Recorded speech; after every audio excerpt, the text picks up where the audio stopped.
మీలో చాలా మందికి తెలుసు, తెలియని కొంతమందికి ఏం చేస్తుంటే నేను ఈ ప్రాంతంలో అంటే కోదాడు, హుజూర్ నగర్, నల్గొండ ఎంపీగా 7 సార్లు వరుస గెలిచిన. నేను ఇంత సుదీర్ఘకాలం ప్రజాప్రతినిధిగా ఎన్నిక కావడానికి ఒక కారణం ఈ ప్రాంతంలో లంబాడాలతో ఉన్న నా అత్యంత సన్నిహిత సంబంధం. నేను మీ భాష కూడా మాట్లాడతా. మీ తండల్లో చాలా రోజులు మీతో గడిపిన వ్యక్తిని. మరి మీ సమస్యలు, మీ ఇష్యూస్ తండ స్థాయి నుంచి జాతీయ స్థాయి నుంచి అనేక సందర్భాల్లో మీ పక్షాన పోరాడిన మీ ఉత్తమనని.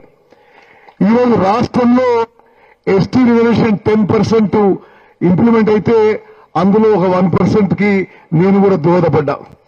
ఎట్లంటే మీకు చెప్తా రాజు గారు, టీఆర్ఎస్ పార్టీ 2014లో అధికారంలో వచ్చింది. నేను పదే అసెంబ్లీలో ఉన్నప్పుడు అసెంబ్లీలో, పార్లమెంట్లో ఉన్నప్పుడు పార్లమెంట్లో ఎందుకు మీకు ఈ రిజర్వేషన్స్ పెంచడం లేదు అనేది అడిగేది. అప్పుడు రాష్ట్ర ప్రభుత్వాన్ని అడిగితే మేము కేంద్రం పంపించినది, కేంద్ర ప్రభుత్వం అడిగితే మాకు ప్రపోజల్ అదే అనేది. నేను పార్లమెంట్ లో ఒక సందర్భంగా మరి ఒక రిటర్న్ క్వశ్చన్ కి సప్లిమెంటరీగా ఆనాడున్న ట్రైబల్ మంత్రి అసలు తెలంగాణ ప్రభుత్వం మాకు ప్రపోజల్ పంపలేదు అన్నాడు. రైటింగ్ లో ఇచ్చిండు, పార్లమెంట్ జవాబు చెప్పిండు. దాన్ని పట్టుకొని పెద్ద ఇష్యూ చేసినాం. రాష్ట్రం మొత్తం కూడా అట్టుడిపోయింది. బీఆర్ఎస్ వాళ్ళు మేము పంపినామని, బీజేపీ వాళ్ళు మేము పంపలేదని. బీఆర్ఎస్ వాళ్ళు బీజేపీలా మరి దిష్టిమూలతాలు పెట్టిండ్రు, బీజేపీ వాళ్ళు బీఆర్ఎస్ దిష్టిమూలతాలు పెట్టిండ్రు. ఆ ఇష్యూ ఎంత వేడెక్కిందంటే దాని పర్యవసనమే అప్పుడు కేసీఆర్ ఏ కేంద్ర ప్రభుత్వం కోసం వెయిట్ చేయలే, ఏం చేయలే. 9 ఏళ్ళు ఆపిట్టినా సింపుల్ గా ఒక ఎగ్జిక్యూటివ్ ఆర్డర్ ఇచ్చేసి రిజర్వేషన్ పెంచేసిండు. ఆ రోజు తర్వాత కూడా రాజుగారు నేను పదే అడిగేవాడిని. 2014 నుంచి వీళ్ళకి రిజర్వేషన్స్ పెరగాల్సిన అవసరం ఉండే, మీరు 8-9 ఏళ్లు డిలే చేసిండ్రు. ఆ బ్యాక్ లో కూడా వీళ్ళకి ఇవ్వాల్సిన అవసరం ఉందని చెప్పి మీ పక్షాన పోరాడిన వ్యక్తిని. అదేవిధంగా గత కాంగ్రెస్ ప్రభుత్వంలో ఎస్సీ ఎస్టీ సబ్ ప్లాన్ చట్టబద్ధత క్రియేట్ చేసిన వాళ్ళలో ఆ కేబినెట్ లో కూడా నేను మంత్రిని. భారతదేశంలో మొట్టమొదటిసారిగా ఆనాడు ఉమ్మడి ఆంధ్రప్రదేశ్ లో ఎస్సీ ఎస్సీ సబ్ ప్లాన్ కి చట్టబద్ధత మేము సృష్టించడము. అంటే ఎస్సీలకి ఎస్టీలకి మీ జనాభాకి అనుగుణంగా బడ్జెట్ కేటాయింపు చేయాలి అనే దానికి చట్టబద్ధత కల్పిస్తే ఆ తర్వాత 10 ఏళ్ల పాటు వచ్చిన బీఆర్ఎస్ ప్రభుత్వం దానికి అనుగుణంగా ముందుకు పోలేదని చెప్పి మనం చేస్తాను. నాకు ఇప్పుడు సంపూర్ణ నమ్మకం ఉంది. మరి దళితులు, గిరిజనులు, బీసీలు, మైనారిటీలు, అణగారిన వర్గాలు, బలహీన వర్గాలపై నిరంతరం పోరాడే సుదీర్ఘ ప్రియ మిత్రుడు బట్టి విక్రమార్క గారు ఇప్పుడు రాష్ట్రాన్ని నడిపిస్తున్నాడు. రాష్ట్ర ఆర్థిక వ్యవస్థ వారి చేతిలో ఉంది. నాకు ఏమీ సందేహం లేదు, మీరు అడిగిన కోరికలన్నీ ఈరోజు తీరిపోతాయి. మరి తప్పనిసరిగా ఎస్టీలకి బడ్జెట్ లో మీ జనాభాకి అనుగుణంగా 10% ఉంటుందని చెప్పి బట్టి గారి పక్షాన నేను హామీ ఇస్తున్నాను. చేతబట్టి బట్టి గారు, వెంకటరెడ్డి గారి తరఫున 10% కంటే తక్కువ కాకుండా మీ బడ్జెట్ ఉంటుందని చెప్పి నేను ఈరోజు ఈ రాష్ట్ర కేబినెట్ సభ్యునిగా మరి బట్టి గారి మిత్రులుగా నేను ప్రకటిస్తున్నా. అదేవిధంగా గతంలో ఉన్న బీఆర్ఎస్ ప్రభుత్వం రాజుగారు గ్రామ పంచాయతీలు ఇప్పుడు 8,000 ఉంటే 12,500 పంచినాయి. అన్ని తండాలని గ్రామ పంచాయతీ చేసిండ్రు. కానీ గ్రామ పంచాయతీలు చేసిండ్రు కానీ గ్రామ పంచాయతీలకి మౌలిక సదుపాయాలు కల్పించలేదు. నేను ఎమ్మెల్యేగా, ఎంపీగా చాలా ఈ తండలో తిరుగుతూ సర్పంచులు చెట్ల కింద వాళ్ళ ఇళ్లలో కూర్చొని పనులు చేసుకునేది. అంగన్వాడీ బిల్డింగ్స్ లేవు, స్కూల్ బిల్డింగ్స్ లేవు, ప్రైమరీ హెల్త్ సెంటర్స్ లేవు. నేను ఎంపీ ఉన్నప్పుడు పెద్ద ఎత్తున అక్కడ కొన్ని ప్రభుత్వ రంగ సంస్థలతో సిఎస్ఆర్ నిధులు తీసుకొచ్చి నేను ప్రాతినిధ్యం వహిస్తున్న మరి పార్లమెంట్ నియోజకవర్గంలో చాలా చోట్ల కొంతలో కొంత ఈ మౌలిక సదుపాయాలు కల్పించే ప్రయత్నం చేసిన. నేను ఈరోజు భట్టి గారు, వెంకటరెడ్డి గారు వీళ్ళ తరఫున మీకు హామీ ఇస్తున్నాం. ప్రతి తండలో గ్రామ పంచాయతీ బిల్డింగు, ప్రతి తండలో విద్యార్థుల స్ట్రెంత్ అనుగుణంగా స్కూల్ బిల్డింగు, ప్రతి తండలో అంగన్వాడీ బిల్డింగు, ప్రతి తండలో మరి ఒక తండకో రెండు తండకో ఏదో విధంగా ప్రభుత్వం నుంచి వైద్యం కోసం ఏదో ఒకటి ఏర్పాటు చేస్తామని చెప్పి మరి రాష్ట్ర ప్రభుత్వం తరఫున మరి సుదీర్ఘ మిత్రులు భట్టి గారు, వెంకటరెడ్డి గారి తరఫున మేము హామీ ఇస్తున్నాం. మీడియా మిత్రుల ద్వారా ఇది రాష్ట్రం అంతటా పోవాలని చెప్పి నేను కోరుకుంటున్నా. ఇంకోటి చెప్పాలి మీకు, నా సుదీర్ఘ రాజకీయ అనుభవంలో ఇప్పుడు తెలంగాణలో సీనియర్ మోస్ట్ మెంబర్ నేనే. నా సుదీర్ఘ రాజకీయ అనుభవంతో నేను మనవి చేస్తున్నా, మన కాంగ్రెస్ పార్టీ పూర్తిగా సోషల్ జస్టిస్ కి, ఇంక్లూజివ్ గ్రోత్ కి మనం కమిటెడ్. రాహుల్ గాంధీ గారి నుంచి ఉత్తమ్ కుమార్ రెడ్డి వరకు సామాజిక న్యాయం మన మూల సిద్ధాంతాల్లో ఉందని విషయం మనం పదే పదే మనం జనంలో కూడా తీసుకుపోవాలి. నేను చాలా మంది జాతీయ స్థాయిలో నేను భారత రాష్ట్రపతి దగ్గర పనిచేసిన, మరి ఎమ్మెల్యేగా ఉన్నా, మంత్రిగా ఉన్నా, పీసీ ప్రెసిడెంట్గా ఉన్నా, పార్లమెంట్ సభ్యులు ఉన్నా. కానీ సామాజిక న్యాయం పట్ల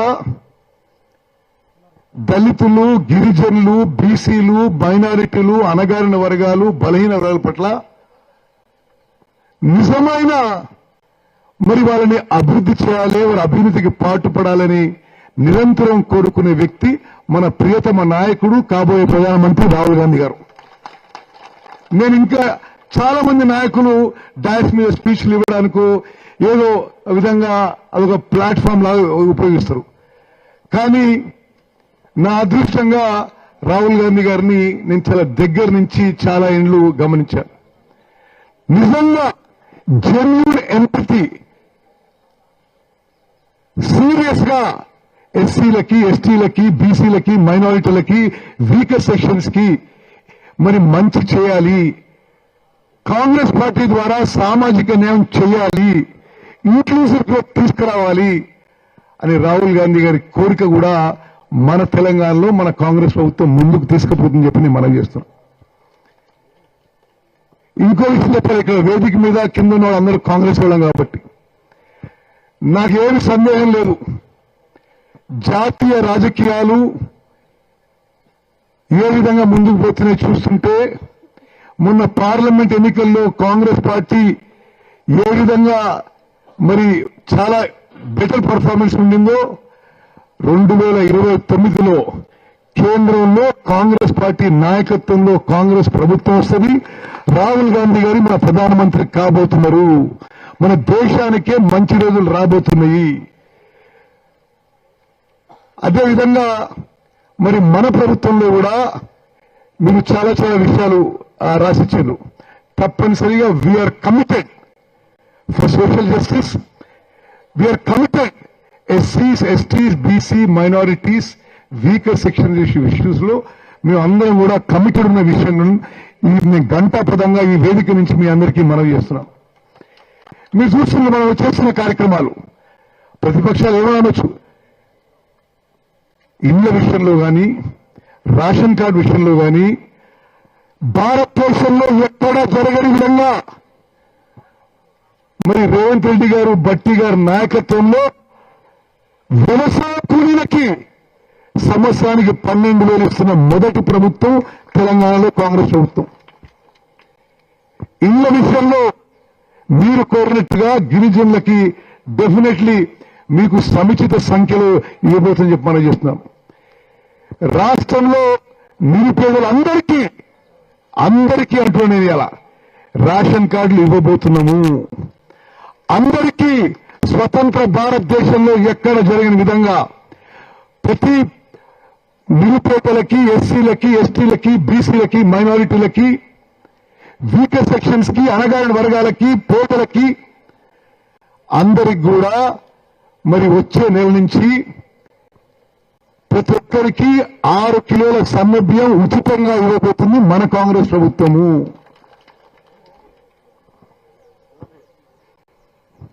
అదేవిధంగా ఇళ్ల విషయంలో కూడా మీకు నేను అంటే నిస్సందేహంగా వితౌట్ ఎనీ డౌట్ కేటగిరీగా అష్యూరెన్స్ ఇస్తున్నా.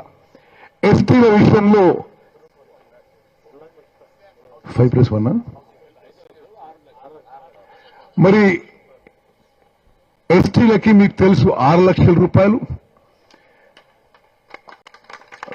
మేము మళ్ళీసారి బట్టి వేయడం కాబట్టి ఆ ధైర్యం దొరుకుతుంది, ఎందుకంటే మొత్తం ఖజానా వారి చేతిలో ఉంది కాబట్టి. ఎస్టీలకు ఇళ్ల విషయంలో కూడా అధిక ప్రాధాన్యత ఇచ్చి ఇంకా మిగిలిన 4 ఏళ్లలో మరి రాష్ట్రంలో అరువులో ఉండి ఇల్లు లేకుండా ఏ ఒక్క ఎస్సీ ఎస్టీ లేకుండా మేము మంజూరు చేస్తామని చెప్పి కూడా నేను మాటిస్తున్నా.